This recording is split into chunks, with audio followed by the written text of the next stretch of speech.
Mom and Dad had never mentioned it. How could they fail to brag about their grandchildren? The invitation had arrived at the extended stay hotel where Caitlin had found a room after returning to the States a week earlier. How had Shanna known where she was? The last communication she'd had from Shanna was a birthday card in July 2004. Shortly after that, Shanna disappeared without a trace. Almost a year later, Dad had announced that he'd located her. She'd been given a new identity through the Witness Protection Program. Dad had been vague on the details, only saying that she was lost to them forever. They must all stay away from a place called Romatech Industries. Shanna had changed. She could no longer be trusted. She was to be avoided at all cost.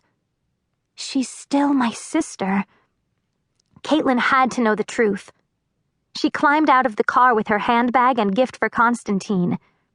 Dad would go ballistic if he knew she was here. He was already pissed by her recent fiasco. The fact that she'd made a mistake for good reasons didn't matter. She was still screwed. Her career ruined. Blacklisted from the State Department. No job, no home, and a quickly dwindling amount in her savings account. Coming here to see Shanna could be another mistake, but damn it, she wanted her sister back, and she'd never been one to shy away from a challenging situation. She slammed the car door to accentuate her rebellious determination, then marched toward the entrance. She was about 20 minutes late, having made some wrong turns. She knew her way around Minsk, St. Petersburg, Bangkok, and Jakarta, but White Plains, New York, was a foreign land to her. She could hear shouts and laughter in the distance, so hopefully that meant the party was still in full swing. Her stride slowed as a nagging question returned, one that had bothered her since she'd first opened the invitation. Who would throw a birthday party for a 4-year-old at 9 o'clock at night?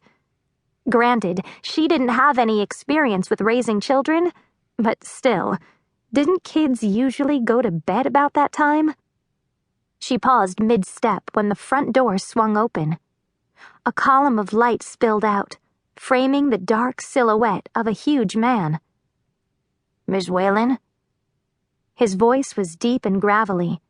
He moved to the edge of the light and became more visible. "Yes." Another security guard, Caitlin assumed, since he was well over 6 feet tall and looked as indestructible as an army tank.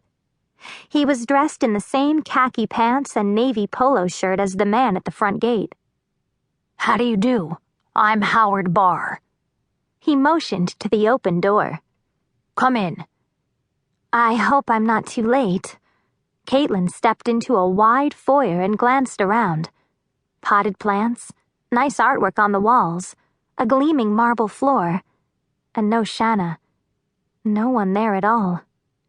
She swallowed hard as the huge security guard shut the door and locked it. "Shanna's here, isn't she?" "Sure.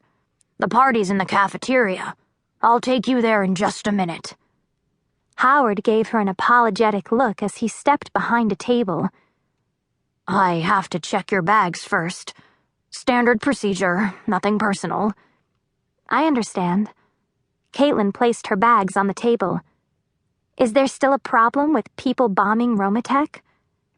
Howard shook his head as he rummaged through the silk handbag she'd bought in Singapore. "It's been calm lately." "It seems like an odd place for a child's birthday party." He shrugged.